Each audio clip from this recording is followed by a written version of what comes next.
Live from Asmara, this is ERi-TV English News Broadcast for Tuesday evening, 11th of August. The time is exactly 10:30 p.m. Good evening to you, and let's begin the top stories. Call made for enhanced public understanding of tourism resources. Training provided on compost fertilizer production. At least 132 killed in Colombia's largest earthquake in years. And Brazil's export to EU rise 4% in first 60 days of Mercosur-EU deal. Great to have you with us. Proceed with our reports. Mr. Saleh Ali, Director General of Tourism in Ansaba region, highlighted the significance of enhancing public understanding of tourism resources so that they can be properly preserved, passed on to the future generation, and utilized to contribute to the country's economic development. Mr. Saleh made the call during exploratory research conducted on tourism resource in the subzone of Galeb and elaborated, as well as during meeting held with residents of Marat and Andu on 8th and 9th of August. The research covers the historical remains at the Rora Mensah fortress, where heavy fighting took place following the defeat of Ethiopian colonial armies Nado Is in 1988, the forest and wildlife resources in areas of Marat and Andu, and that are on verge of extinction, and the red marble found in the Belta area. Noting the natural resource, religious sites, cultural diversity and traditions, archaeological sites, and other attractions are among the country's unique resource. Mr. Fissaha Habte, head of the research and resource follow-up at the tourism department in the Ansaba region, called for due attention to be given to indigenous trees that are on the verge of extinction, as well as to ensuring the continuity of cultural and artistic resources. The Ministry of Agriculture branch in Gashbarka region, as part of its effort to increase agricultural production and ensure access to nutritious food through soil enrichment, provided farmers in Barantu subzone with training on compost production. During the theoretical and practical training, Mr. Muse Bahta, head of the agriculture office in the subzone, indicated that organic fertilizers make a significant contribution to boosting agricultural productivity and production.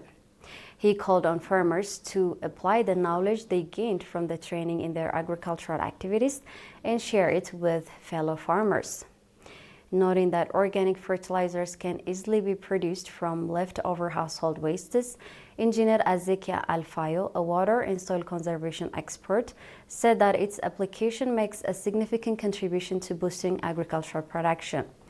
Indicating that similar training programs will be organized for farmers on the regular basis. Engineer Azekia called for the avoidance of chemical fertilizers. The trainees, for their part, commended the training they received and expressed their readiness to apply the knowledge they gained to their agricultural activities. They also called for the continuation of the program. The National Athletics Federation of Eritrea conducted the 31st National Half Marathon competition in Mandafera on Sunday, 9th of August. More than 150 male and female athletes from the Southern, Central, and Gashbarka regions, as well as Ministry of Defense Denden Club, took part in the competition. In the men's category, athlete Major Tedros from the Southern region won the race, finishing 1 hour, 4 minutes, and 41 seconds. Athlete Tekla Haimanot Birhane from the Southern region and athlete Simon Mebrahtu from Denden Club finished second and third respectively. In the women's category, Olympian Nazret Waldu from the Gashbarka region won the race, finishing in 1 hour, 19 minutes, and 1 second. Athlete Mikal Gezaab and Olympian Dolce Tesfu, both from Denden Club, finished second and third respectively.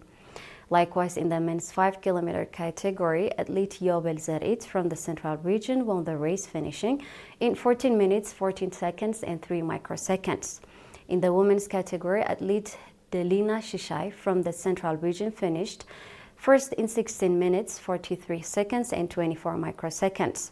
In the 1-mile race, athlete Fitsum Abraham from the southern region and athlete Kanari Teklemariam from the central region won the men's and women's categories, respectively. Those were updates on domestic issues. Global matters follow as we come back.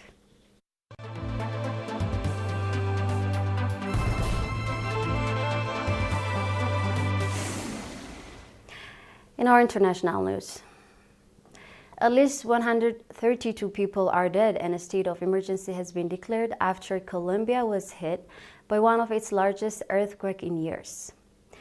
The death toll is likely to rise with more fear trapped under collapsed buildings. The magnitude 7.4 quake struck at a depth of 103 kilometers in Choco province, the country's geological service said.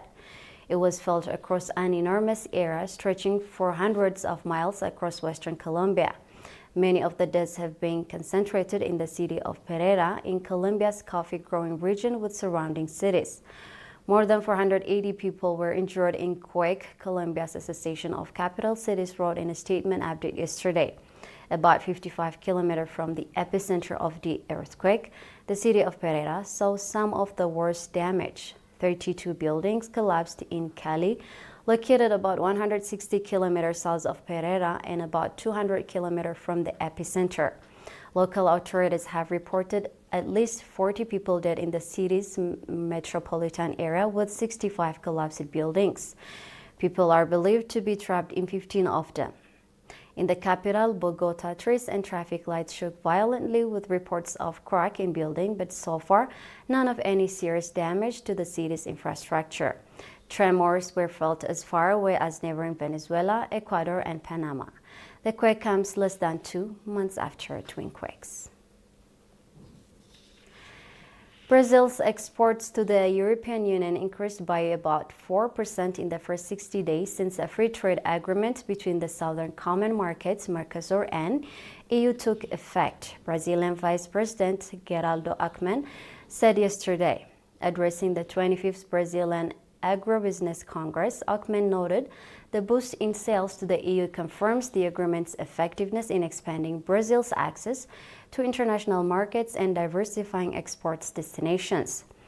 The Mercosur-EU agreement signed in January after 26 years of negotiation and entered into provisional application in May, provides for the gradual reduction or elimination of tariffs on over 90% of trade between the two blocs. Alckmin said it was necessary to further diversify Brazil's trade given the current rise in protectionist measures. Regarding trade ties with the United States, Alckmin said Brazil will continue to pursue dialogue to reduce the number of restrictions Washington has imposed on its exports. In the face of trade difficulties with some markets, he stressed that expanding ties with other partners, including the EU, serves as an important strategy to sustain the growth of Brazil's exports. We're about to end our news broadcast, but here's a final look at the top stories before we sign off. Call made for enhanced public understanding of tourism resources. Training provided on compost fertilizer production. At least 132 killed in Colombia's largest earthquake in years. Brazil's export to EU rise 4% in first 60 days of Mercosur-EU deal. And that's all with the news for the session. On behalf of the entire news crew, thank you for watching. I'm Salim Brahana, wishing you a great night.